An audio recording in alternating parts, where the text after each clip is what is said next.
Matthew chapter 23. Then Jesus spoke to the crowds and to his disciples. The scribes and the Pharisees are seated in the chair of Moses. Therefore do whatever they tell you and observe it. But don't do what they do, because they don't practice what they teach. They tie up heavy loads that are hard to carry and put them on people's shoulders, but they themselves aren't willing to lift a finger to move them. They do everything to be seen by others. They enlarge their phylacteries and lengthen their tassels. They love the place of honor at banquets, the front seats in the synagogues, greetings in the marketplaces, and to be called rabbi by people. But you are not to be called rabbi, because you have one teacher, and you are all brothers and sisters. Do not call anyone on earth your father, because you have one Father who is in heaven. You are not to be called instructors either, because you have one instructor, the Messiah. The greatest among you will be your servant. Whoever exalts himself will be humbled, and whoever humbles himself will be exalted. Woe to you, scribes and Pharisees, hypocrites! You shut the door of the kingdom of heaven in people's faces.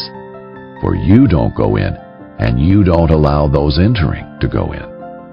Woe to you, scribes and Pharisees, hypocrites! You travel over land and sea to make one convert, and when he becomes one, you make him twice as fit for hell as you are. Woe to you, blind guides, who say, whoever takes an oath by the temple, it means nothing, but whoever takes an oath by the gold of the temple is bound by his oath. Blind fools! For which is greater, the gold or the temple that sanctified the gold? Also, whoever takes an oath by the altar, it means nothing, but whoever takes an oath by the gift that is on it is bound by his oath. Blind people! For which is greater, the gift or the altar that sanctifies the gift? Therefore, the one who takes an oath by the altar takes an oath by it and by everything on it.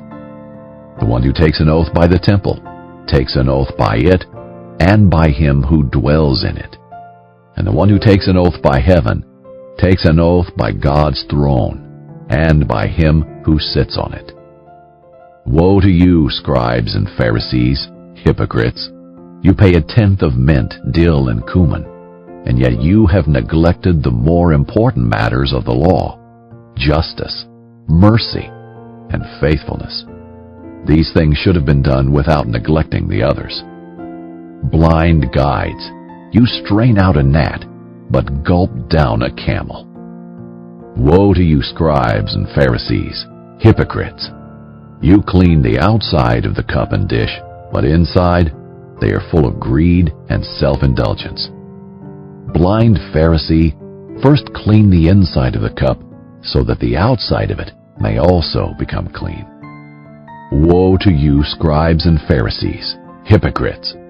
You are like whitewashed tombs, which appear beautiful on the outside, but inside are full of the bones of the dead and every kind of impurity. In the same way, on the outside you seem righteous to people, but inside you are full of hypocrisy and lawlessness. Woe to you, scribes and Pharisees, hypocrites! You build the tombs of the prophets and decorate the graves of the righteous, and you say, if we had lived in the days of our ancestors, we wouldn't have taken part with them in shedding the prophets' blood. So you testify against yourselves that you are descendants of those who murdered the prophets. Fill up, then, the measure of your ancestors' sins.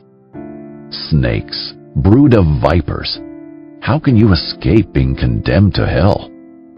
This is why I am sending you prophets, sages, and scribes.